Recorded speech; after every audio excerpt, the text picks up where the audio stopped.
నిన్ను ఏ కేసు కింద బుక్ చేసి తీసుకొచ్చావో తెలుసా? మాకు అన్ని విషయాలు తెలిసిపోయి నువ్వే ఆ పెళ్లిని పాడు చేసావు. మేడం నేనేం చేయలేదు మేడం. శరీరంతో ఆడుకుంటే నువ్వు ఆవిడ గారే.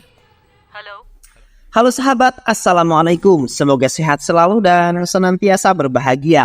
Terima kasih ya udah subscribe dan menyimak video-video LK21 Revive. Semoga Tuhan Yang Maha Esa selalu memberikan rezeki yang berkah dan berlimpah ruah untuk sahabat semua. Nah, kita sapa-sapa dulu nih para penonton setia LK21 Revive, yaitu terima kasih buat Ahmad Dom Kalimantan Selatan, Suratmin Rahmat dari Sumut, Muhammad Zainuddin pendosa hijrah dari Madura, Muhammad Aditya dari Jepang, Andi Saprianto dari Morowali, Ateng Sipurna dari Jepara, Alsanjos dari Madura, Ade Daril dari Cirebon, Aris Nuwo Panglimo Official dari Riau. Dan buat teman-teman semua yang belum ingin sapa, nanti di next video ya. Oke, kali ini LK21 Review akan membawakan sebuah alur cerita film yang berjudul Natsyar. Bagaimana keseruan filmnya? Nggak perlu banyak basa-basi, ini dia alur ceritanya.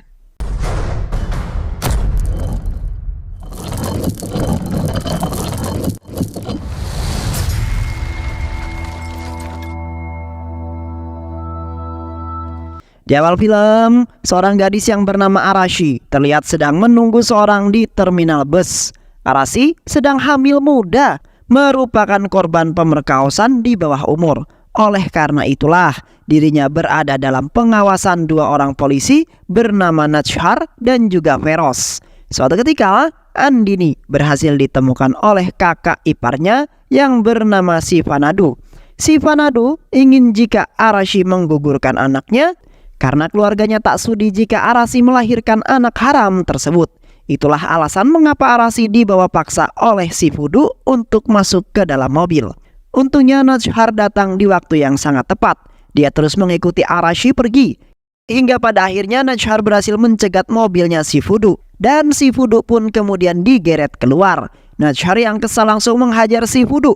Namun si Fudu berhasil melarikan diri ke dalam hutan. Natsyar lalu bertanya kepada Arashi, kenapa si Fudu sampai berani menculik dirinya. Arashi yang polos tak mampu menjawab pertanyaan tersebut. Karena kesal, Natsyar lalu memaksa Arashi untuk menceritakan semua yang terjadi.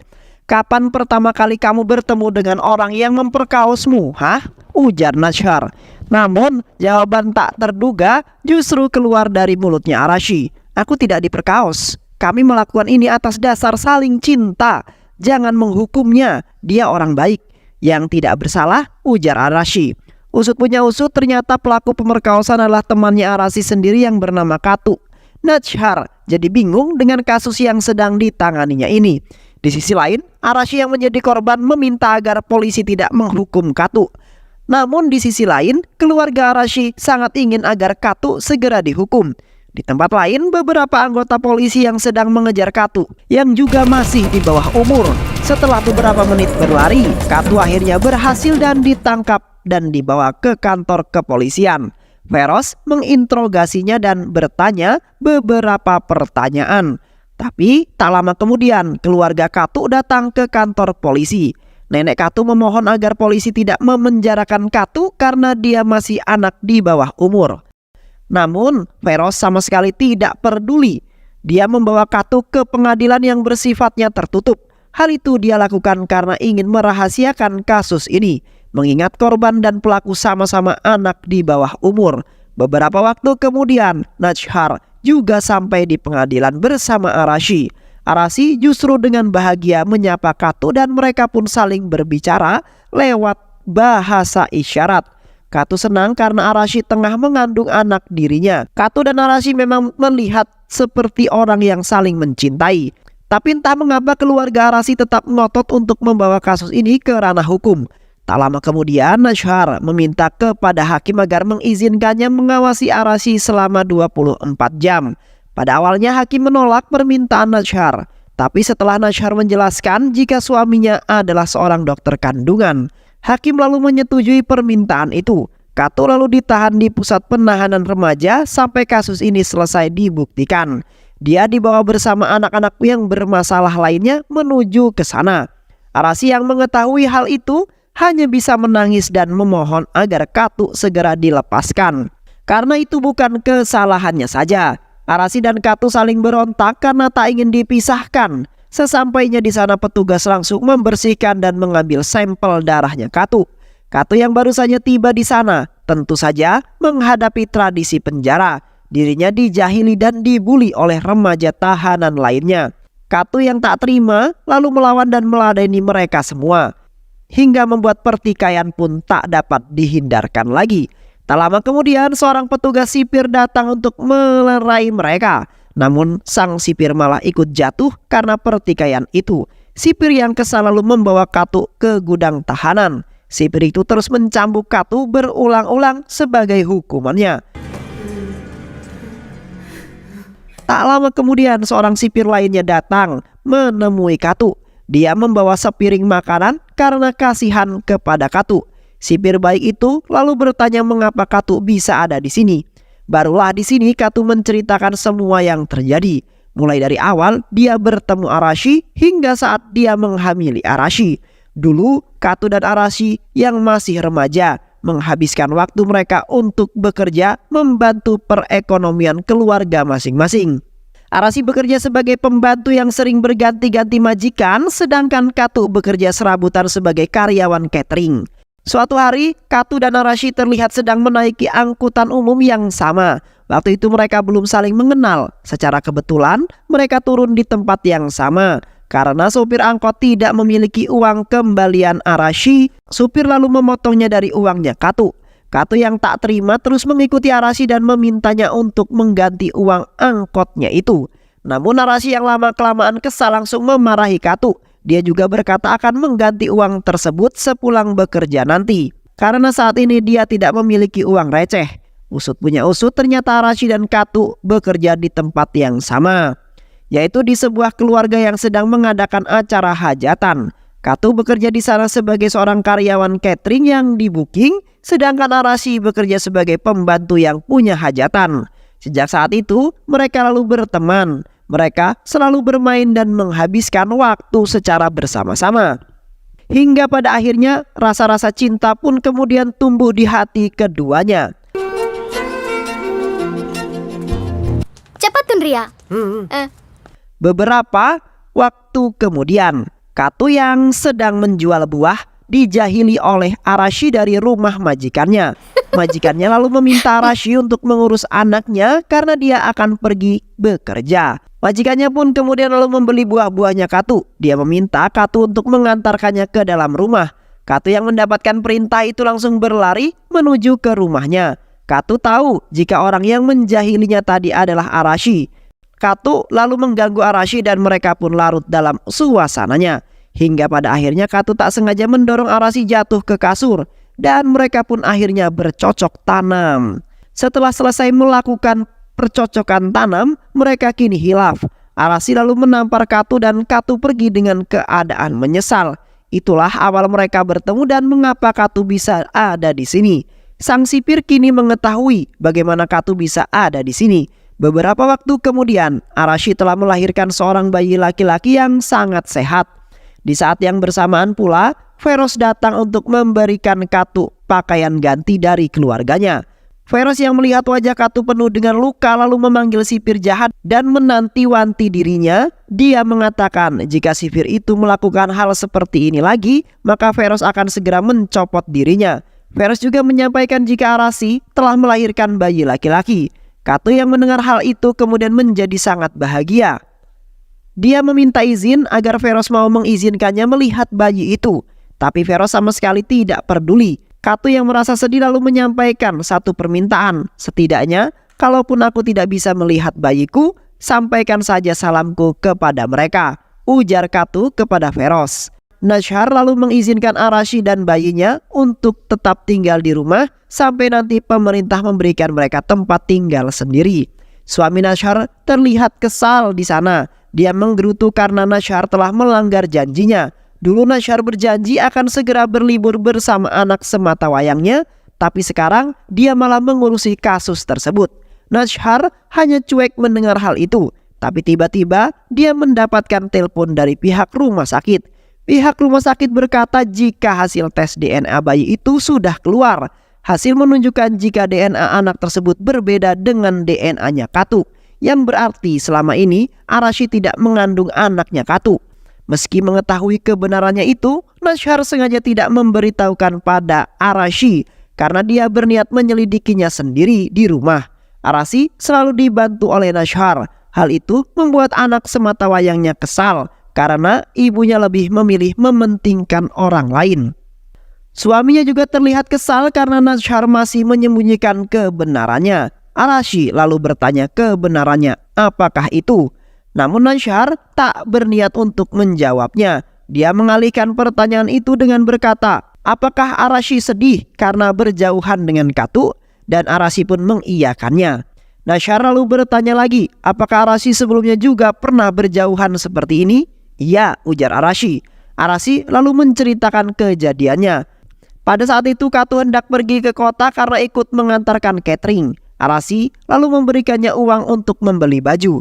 Arashi ingin agar Katu mengenakan pakaian yang bagus. Apalagi saat ini baju Katu memang sudah buruk. Tapi Katu menolak uang tersebut karena dia juga memiliki uang untuk membeli baju. Paman Katu yang memiliki usaha catering itu merasa sangat kesal karena melihat Katu malah asik berpacaran, sedangkan yang lainnya sibuk menyiapkan perlengkapan. Tak lama kemudian Katu lalu berangkat ke kota. Singkat cerita urusan catering pun telah selesai. Terlihat paman Katu yang sedang membagikan upah kerja pada seluruh karyawannya. Namun ketika dia melihat Katu yang datang dengan baju baru, dia tak memberikan Katu upah kerjanya dengan alasan jika kerjanya Katu kurang bagus. Dia bahkan tega meninggalkan Katu di kota itu. Katu yang tidak memiliki uang dan saudara di sana tentu saja sedih. Dia berpikir bagaimana cara agar dia bisa kembali ke desa. Akhirnya Katu memutuskan untuk kembali dengan berjalan kaki. Di saat yang bersamaan, Arashi menghubunginya lewat telepon majikannya yang baru. Katu lalu menceritakan semua yang terjadi. Arashi yang cemas lalu meminjam uang kepada majikannya yang merupakan seorang rentenir. Majikan yang membolehkan Arashi meminjam uang, tapi semua itu tentu saja ada bunganya. Singkat cerita, Arashi lalu pergi menyusul Katu yang ada di kota. Dia tidak tahu di mana Katu berada. Yang dia tahu, Katu sedang berada di kota Palipuram. Dia lalu berangkat dengan bis menuju ke arah yang telah dikatakan. Di sisi lain, Katu terus berusaha untuk mencari tumpangan. Ada salah satu orang yang mau menumpanginya, tapi dia tak sampai ke tempat yang dituju oleh Katu. Akhirnya, Katu kembali berjalan kaki di tengah teriknya panas matahari. Begitupun pula dengan Arashi yang sedang berjalan kaki mencari Katu. Dia berharap agar Katu bisa segera ditemukan.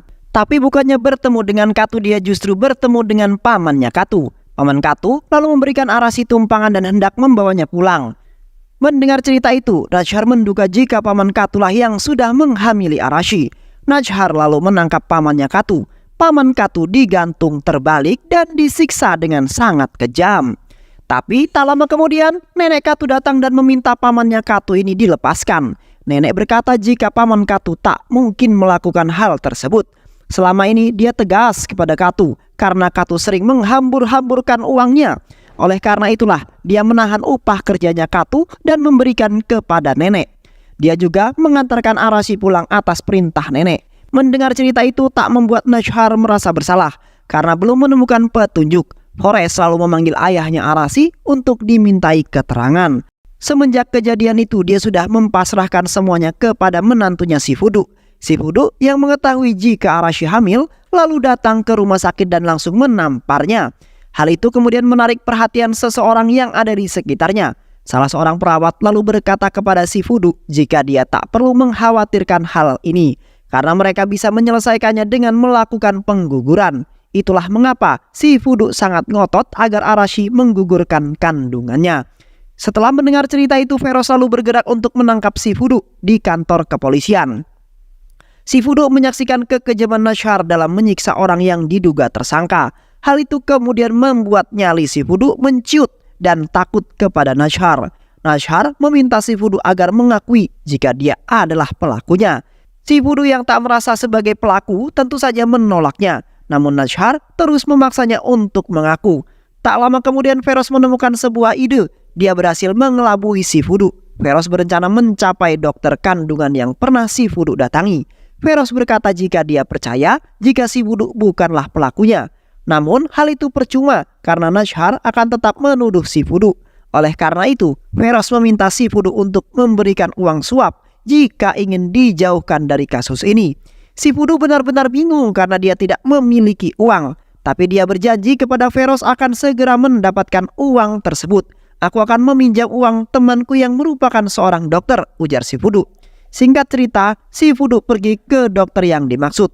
Dia tidak menyadari jika intel polisi telah mengikutinya. Ternyata semua yang dilakukan Forest itu hanyalah sandiwara semata. Semua itu dilakukan agar si Fudu pergi ke dokter aborsi. Di dalam klinik, si Fudu menjelaskan maksud kedatangannya jika dia ingin meminjam uang sebesar 3 lakhs. Dokter itu bertanya untuk apa si Fudu meminjam uang sebanyak itu. Semua uang itu akan aku gunakan untuk menyuap polisi, ujar si Fudu. Si Fudu juga menambahkan jika semua ini salahnya dokter karena dia tidak mau menggugurkan kandungan Arisha. Meskipun dokter ini ahli aborsi, tapi dia sengaja menolak untuk menggugurkan kandungan Arisha karena menurut dokter menggugurkan bayi yang dikandung oleh anak kecil adalah dosa yang sangat besar. Dokter malah mengusulkan agar keluarga Arisha membesarkan saja anak tersebut. Bahkan dokter itu akan menanggung semua kebutuhan bayi tersebut. Itulah alasan kenapa si Fudu berani meminjam uang pada dokter itu. Di saat yang bersamaan, Nashar bersama polisi lainnya lalu melakukan penggerebekan. Nashar lalu menginterogasi dokter tersebut. Usut punya usut, ternyata dokter tersebut adalah dokter ilegal yang membuka klinik tanpa izin. Nashar lalu bertanya kenapa dokter itu begitu ingin membesarkan bayi yang dikandung Arisha. Namun dokter tidak menjawab pertanyaan itu, yang akhirnya kemudian membuat Nashar kesal dan langsung mengancamnya. Dan disinilah terungkap fakta yang sebenarnya. Jika Arasi telah diperkaos oleh majikannya yang merupakan orang kaya dan terpandang di wilayah itu. Suatu hari, majikan Arasi mendengar suara gaduh yang berasal dari dalam dapur. Ternyata suara itu berasal dari sebuah insiden yang membuat Arasi pingsan tak sadarkan diri. Majikan Arasi yang melihat Arasi pingsan lalu memanfaatkan momen itu dan membawanya ke kamar untuk diperkaos. Setelah selesai, majikannya lalu memanggil dokter palsu tersebut dan ketakutan karena ternyata dia memperkaos Arisha tanpa memakai pengaman. Tapi dokter palsu itu justru memanfaatkan ketakutan majikan Arisha dengan berkata bahwa dia siap menggugurkannya. Padahal dokter palsu itu memiliki rencana lain. Dia akan memeras majikan Arashi saat Arashi hamil nanti. Itulah mengapa dia tidak mau menggugurkan bayi Arashi karena itu adalah sumber uang untuknya. Setelah mendengar cerita itu, Nashar bersama Forest lalu pergi ke rumah majikan Arashi. Mereka menyampaikan maksud kedatangannya dan itu membuat si majikan menjadi kesal. Majikan mengancam akan melaporkan tindakan mereka karena telah berani menuduhnya tanpa bukti. Tindakan kalian juga telah mencemarkan nama baik saya, ujar si majikan. Akhirnya Nashar dan Feros lalu pergi dari rumah itu. Tak lama kemudian Nashar malah dipanggil oleh atasannya karena telah menuduh si majikan yang tidak-tidak. Atasannya juga meminta Nashar untuk menutup kasus ini karena tersangkanya sudah ditahan. Tapi Nashar menolaknya. Dia berkata jika Katu bukanlah tersangka kasus pemerkosaan ini. Dia juga menjelaskan jika hasil tes DNA-nya berbeda dengan DNA Katu. Hal itu kemudian membuat atasannya marah dan menangguhkan Nashar dari dinasnya. Kasus ini juga akan diberikan pada orang lain hingga nanti kasus ini ditutup. Nashar lalu pergi dengan keadaan kesal.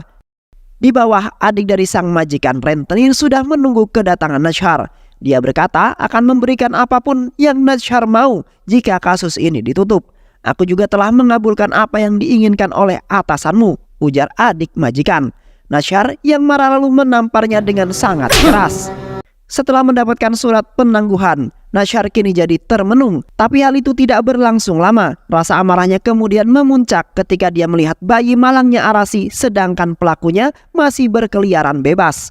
Nashar kini melakukan jalannya sendiri. Dia menculik si majikan dan mempermalukannya di depan semua orang. Dia lalu membawa majikan itu ke suatu tempat yang ternyata tempat pembuangan sampah. Di sana, Nashar mengebiri si majikan dengan alat seadanya. Polisi kemudian datang dan mengamankannya. Setelah peristiwa itu, rapat internal polisi pun digelar. Komisaris memanggil Nashar ke ruangannya dan di sana juga terlihat ada atasan Nashar. Atasannya Nasyar mengusulkan agar Nasyar diskors atas perbuatannya terhadap majikan Arashi. Namun, komisaris malah mengusir atasannya Nasyar dari rapat itu. Usut punya usut, ternyata komisaris mengetahui jika atasannya Nasyar telah menerima suap. Berdasarkan keputusan rapat, komisaris akhirnya menyampaikan jika Nasyar tidak diskors melainkan akan dipindah tugaskan ke desa terpencil. Nasyar lalu menerima hukuman itu dengan lapang dada. Dia juga merasa puas karena pelaku pemerkosaan telah mendapatkan hukumannya. Nasyar dan suaminya lalu berinisiatif untuk kembali menyatukan Katu dan juga Arashi setelah berpisah cukup lama. Sesampainya di sana, suami Nasyar mengusulkan agar mereka mengatakan fakta yang sebenarnya. Jika Katu bukanlah ayah dari anak itu, dia juga meminta izin untuk menyampaikan kepada Katu. Biarkan saya yang menyampaikan kebenaran itu pada Katu, dan kau sampaikanlah kepada Arashi. Setelah mendengar semua penjelasan itu, perasaan Katu kini hancur dan dia menangis sejadi-jadinya. Dia menangis karena anak itu bukanlah anak kandungnya. Katu lalu bertanya apakah Arashi telah mengetahui fakta ini. Kemungkinan iya, ujar suami Nasyar. Katu lalu dibebaskan karena tidak bersalah. Ketika dia bertemu dengan Arashi, dia melihat Arashi yang telah menunggunya sambil menangis. Katu berjalan dalam keadaan lemas. Mereka lalu menangis bersama-sama. Arashi lalu membiarkan Katu untuk menggendong bayi itu. Katu lalu pergi menemui Nasyar dan langsung memarahinya. Kamu seharusnya tidak memberitahu Arashi selama mengandung anak itu. Dia selalu mengira jika aku adalah ayahnya. Aku tidak peduli jika anak itu bukanlah anakku. Aku tetap akan merawatnya seperti anakku sendiri. Tapi jika Arashi mengetahui bahwa anak ini bukanlah anakku, entah apa yang akan dilakukan olehnya nanti. Namun Nasyar mengatakan suatu hal yang tak terduga jika dia sama sekali belum mengatakan fakta itu kepada Arashi. Aku telah menganggap seperti anakku sendiri. Aku tak tega mengatakan hal itu kepadanya. Aku tak ingin membuat hidupnya hancur, ujar Nasyar. Katu lalu merasa senang. Dia melihat tangannya dan mengucapkan terima kasih kepada Nasyar. Pada akhirnya, Katu dan Arashi pun kembali bersatu. Mereka menaiki bus dengan bahagia bersama bayi yang tak berdosa itu. Dan film pun selesai. Jangan pernah lelah melakukan hal kecil untuk orang lain. Terkadang hal kecil ini mampu memberikan kebahagiaan yang indah di hati mereka. Dan berbuat baiklah, sebab sesungguhnya Allah menyukai orang-orang yang berbuat baik. Terima kasih sudah menyimak video-video LK21 Revive. Semoga sahabat semua terhibur dan sampai bertemu lagi di video-video berikutnya. Dan wassalamualaikum warahmatullahi wabarakatuh.